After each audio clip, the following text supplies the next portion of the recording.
Bapak Yudan Hermawan SPD MPD, beliau dari Universitas Negeri Yogyakarta. Beliau akan menyampaikan tentang peluang wirausaha mahasiswa PNF di era teknologi. Kepada Bapak, saya persilahkan dengan hormat. Terima kasih. Saya share screen ya. Assalamualaikum warahmatullahi wabarakatuh. Waalaikumsalam warahmatullahi wabarakatuh. Selamat siang, salam sejahtera buat kita semuanya. Saya hormati Bapak Ketua Jurusan, sahabat sekaligus senior saya, Bang Iwan Ridwan. Dan mungkin tadi ada Bapak Wakil Dekan, Bapak Ibu pejabat dari Universitas Muhammadiyah Parepare, Bapak Ibu pembicara, Bu Neneng dan Pak Anca yang sudah mendahului memaparkan presentasi tadi, dan teman-teman panitia dari Hima Universitas Muhammadiyah Parepare yang sudah menyusun acara yang apik. Mohon izin, saya suaranya lagi habis karena memang baru sakit. Saya itu kebetulan bersama Pak Anca ini ya di Jogja, terus saya dirawat karena saya lagi sakit, dipaksa untuk minum obat, padahal saya nggak bisa minum obat biasanya. Biasanya jalan-jalan baru sembuh. Nah, ini sedikit saya mengupas saja, karena kalau terlalu lama nanti malah menghilang intisari dari materinya. Tadi sudah dijelaskan banyak. Perkenalkan, nama saya Yudan Hermawan, tapi kebetulan saya sering disebut Yudan Bindul. Ini sedikit biodata saya. Teman-teman ketika ke Jogja nanti bisa menghubungi saya ya. Kapan mau ke Jogja tapi? Ada kenangan di Jogja? Rata-rata orang yang ke Jogja itu mempunyai kenangan indah ini sih ya. Di forum ini juga ada yang mempunyai kenangan indah. Karena Jogja itu terbuat dari angkringan cinta dan rindu. Jadi teman-teman harapannya bisa kembali ke Jogja atau pengen ke Jogja, saya tunggu di Jogja. Nah, termasuk mungkin Pak Kajur juga punya kenangan indah di Jogja. Nggak tahu kenangannya apa. Nah, ini saya kebetulan punya beberapa unit usaha yang selama ini saya pelopori karena saya merasa cinta terhadap PLS, katanya Bu Yanti tadi. Karena dengan cinta kita akan memberikan segalanya. Pertama adalah Gua Pindul, teman-teman. Besok kalau ke Jogja mampir ke tempat saya, Gua Pindul ini. Tempatnya untuk yang lagi galau, putus cinta, habis ujian, nilainya jelek dan lain sebagainya, main ke sini. Pengen punya pacar itu main ke sini bisa ya. Ini unit usaha saya. Yang kedua, saya punya outbound trainer. Ini bermuncul karena saya juga kuliah di PLS. Jadi teman-teman jangan remehkan orang PLS. Ketika sudah mempunyai mantu orang PLS, insya Allah siap-siap menjadi kaya. Ini ya, suara saya habis. Dan saya punya tour and travel. Jadi teman-teman gak usah bingung-bingung kalau kesini, gratis naiknya, keluarnya, kalau sudah selesai baru bayar. Travel, terus saya punya jual beli tanaman hias. Kemarin sudah didoain dari Pak Anca. Nah, itu pekerjaan saya dan pekerjaan sampingan saya sebagai dosen Universitas Negeri Yogyakarta. Ini pekerjaan sampingan. Jadi memang PLS itu ditakdirkan untuk berjuang mandiri mencari uang, bukan mencari pekerjaan, tapi pekerjaan yang mencari kita. Itulah PLS gitu ya. Jangan remehkan orang PLS, karena PLS itu bukan pencari kerja, tapi dicari pekerjaannya dan menciptakan pekerjaan. Itu terus karena kita dihadapkan dalam suatu masa di mana ada bonus demografi, jumlah anak muda baik cewek maupun cowok itu jumlah anak muda lebih banyak daripada orang tua dan yang tidak produktif. Tapi di sisi lain dengan banyaknya pemuda atau usia produktif itu akan berdampak dua. Pertama, ketika berkualitas akan menjadi berkah, tapi ketika tidak berkualitas akan menjadi bencana. Saya tidak bisa mengeksplor, suara saya habis. Terus ini saya hemat suara ya. Kita belum bersungguh-sungguh ketika kita melihat potensi yang ada di Indonesia, tapi ternyata kita belum bersungguh-sungguh, termasuk kita mahasiswa. ternyata banyak dari mahasiswa itu belum memanfaatkan momen di mana potensi banyak tapi tidak bisa berbuat apa-apa.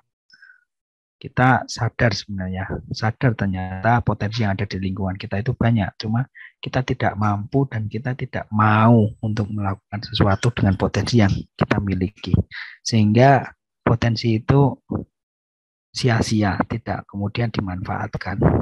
Akhirnya mengeluh. Terus lalu tanggung jawab siapa? Ketika Indonesia itu masih seperti ini, potensi belum dimanfaatkan, ataukah tanggung jawab pemerintah, ataukah orang tua kita, atau tanggung jawab mantan pacar kita karena terlalu lama membuat kita terlena?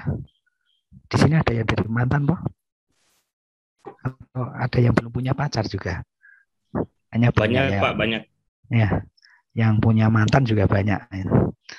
Terus atau tanggung jawab Pak Dukun atau tanggung jawab siapa nih ketika Indonesia tidak bisa berkembang? Karena kita prinsipnya biasanya hanya bisa menyalahkan gitu lah. Ternyata tanggung jawab utama salah satunya adalah mahasiswa. Dan mahasiswa itu salah satunya adalah mahasiswa pendidikan luar sekolah.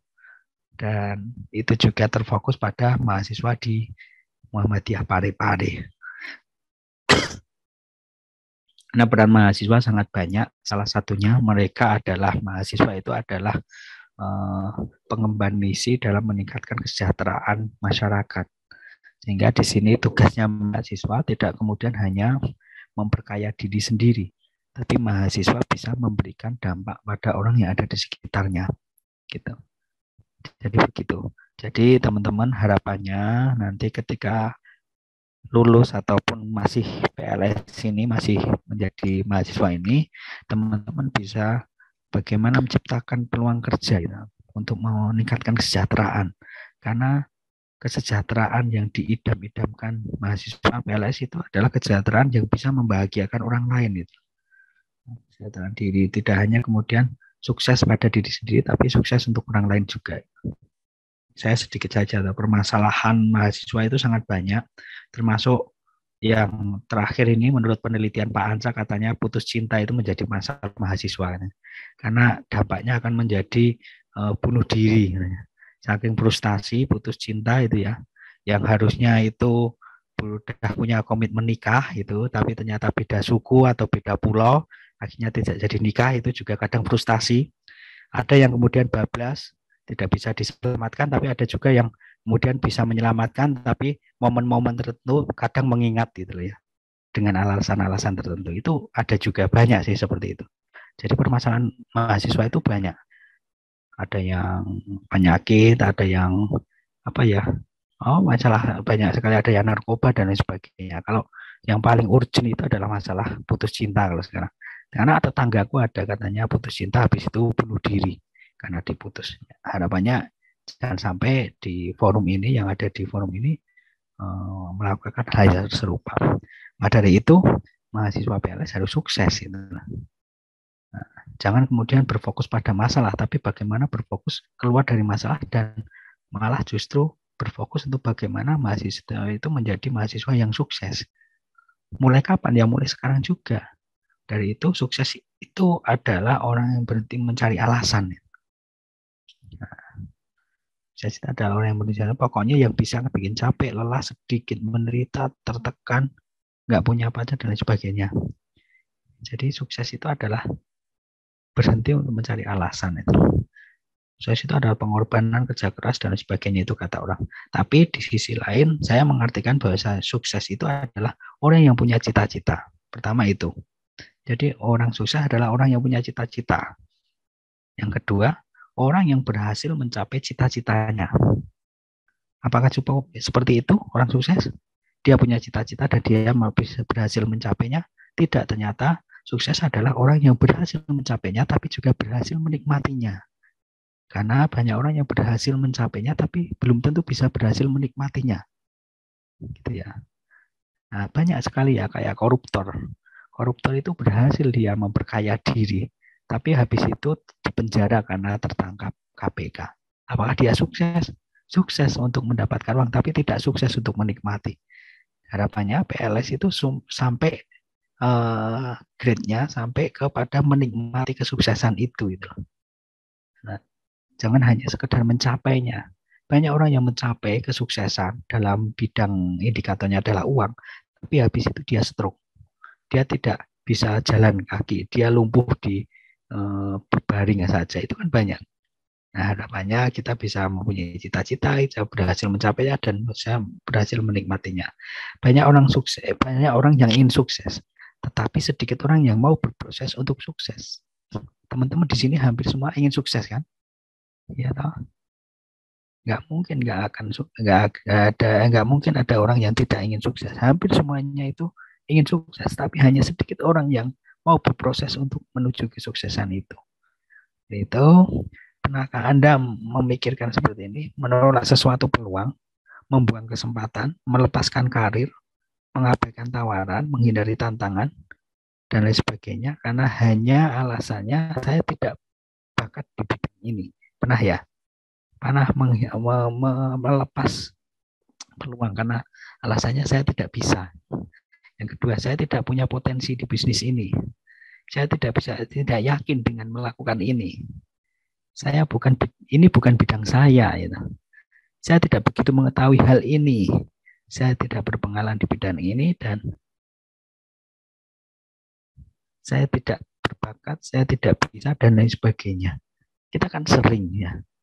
Ini pertanyaan-pertanyaan, tapi kalau suara saya habis sehingga tidak bisa saya pertanyakan besok. Itu jadi ini rata-rata orang yang keluar meninggalkan peluang itu karena alasan-alasan seperti ini. Harapannya PLS itu tidak yang kemudian menggunakan alasan-alasan seperti ini untuk meninggalkan peluang. Tapi seorang mahasiswa PLS harus bagaimana bisa menangkap segala peluang yang ada. Kalau kita hanya mengandalkan PNS, mungkin tidak banyak peluang yang bisa masuk ke PNS. Tapi bagaimana kita menciptakan peluang kerja itu sendiri. Gitu. Nah, mulailah bisnis dari sejak mahasiswa. Putuskan mau jualan apa atau mau usaha apa. Itulah. Pertama itu. Yang kedua, gunakan relasi. Ternyata teman-teman relasi ini menjadi sangat penting. Terlebih untuk mahasiswa, relasi itu bisa dibuka ketika teman-teman ikut bergabung di organisasi. Seperti sekarang HIMA, nanti mungkin BEM, mungkin tingkat kampus, tingkat kabupaten, tingkat nasional, dan sebagainya. Itu sangat penting karena dengan relasi itu kita akan bisa mempromosikan ke banyak orang. Gitu. Akan kita berdiskusi gunakan teknologi ini jelas ya, tadi Bu Neneng sudah menjelaskan seperti itu.